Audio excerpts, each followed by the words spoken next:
అందరికి నమస్కారం. Former BJP president, Zee news owner అయిన సుభాష్ చంద్రకు ఏకంగా భారతదేశ ప్రభుత్వం 22,500 కోట్ల అప్పులను మాఫీ చేయడం జరిగింది.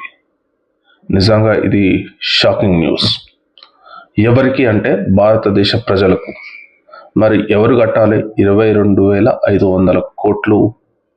కంపల్సరీ భారతదేశ ప్రజలపై ట్యాక్సులు, టారిఫ్లు ఇలాంటివి వేసి బ్యాంకులు వసూలు చేస్తాయి అన్నమాట. అసలు విషయం ఏంటంటే సుభాష్ చందర్ జీ న్యూస్ ఓనర్, అతను దివాలా తీయడం జరిగింది.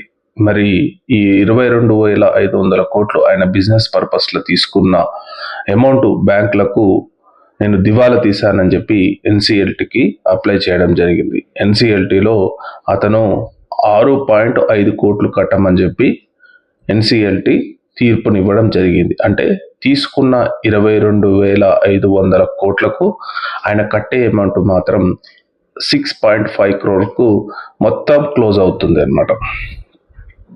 అయితే దీనిపై విజయ్ మాల్యా చాలా అబ్జెక్షన్ చెప్పడం జరిగింది. ఆయన విజయ్ మాల్యా ఏమని చెప్పిండంటే, నేను తీసుకున్న దానికి అట్లీస్ట్ నాకు ఇంట్రెస్ట్ తీసేయండి, ప్రిన్సిపల్ అమౌంట్ పే చేస్తా అని చెప్పి ఒక ఆఫర్ అయితే చెప్పిండంట. అది ఎంతవరకు వాస్తవం అనేది తెలియదు, కానీ అతను ఒక ఇంటర్వ్యూలో మాత్రం చెప్పిండనమాట. నేను ప్రిన్సిపల్ అమౌంట్ పే చేస్తా, సో ఇంట్రెస్ట్లు ఇవన్నీ నేను ఇప్పుడు సో అది చేయలేను, సో ప్రిన్సిపల్ అమౌంట్కు నాకు చేయండి అని చెప్తే వాళ్ళు అవకాశం ఇవ్వలేదు. కానీ సుభాష్ చందర్ జీ న్యూస్ ఓనర్కు మాత్రం ఇంతలా అవకాశం ఇవ్వడం చాలా దారుణం అని చెప్పి ఆయన చెప్పడం జరిగింది. ఇక్కడ రాహుల్ గాంధీ కూడా ఒక మెసేజ్ పెట్టడం జరిగింది, అంటే ఒక ట్వీట్ పెట్టడం జరిగింది. ఎందుకంటే ఒక ఫార్మర్ లోన్ తీసుకొని కట్టకపోతే భూమి దగ్గరకు వచ్చి మోటార్లు, కరెంటు మోటార్లు, ఫ్యూజులు ఇవన్నీ తీసుకువెళ్తాడు.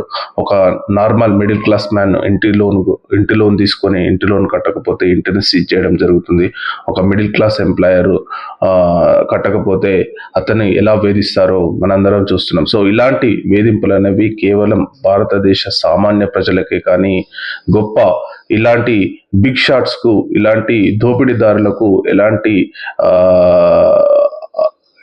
అధికారాలు అంటే ఎలాంటి వాళ్ళకు అడ్డు అదుపు లేకుండా గవర్నమెంటే ఏకంగా మాఫీ చేయడం చాలా దారుణమని, ఇలాంటి సంఘటనలు కేవలం బిగ్ షాట్స్ కు మాత్రమే అనుమతిస్తారు. సో మిగతా వాళ్లకు, సామాన్య ప్రజలకు వాళ్ళకు ఏ విధంగా బ్యాంకులు వడ్డీలు కడతాయో మనందరికీ తెలిసే అనే విధంగా రాహుల్ గాంధీ ట్వీట్ పెట్టడం జరిగిందనమాట. సో ఇందులో కొంత చాలా నిజంగా చాలా దారుణం అని చెప్పాలి. Almost on the yes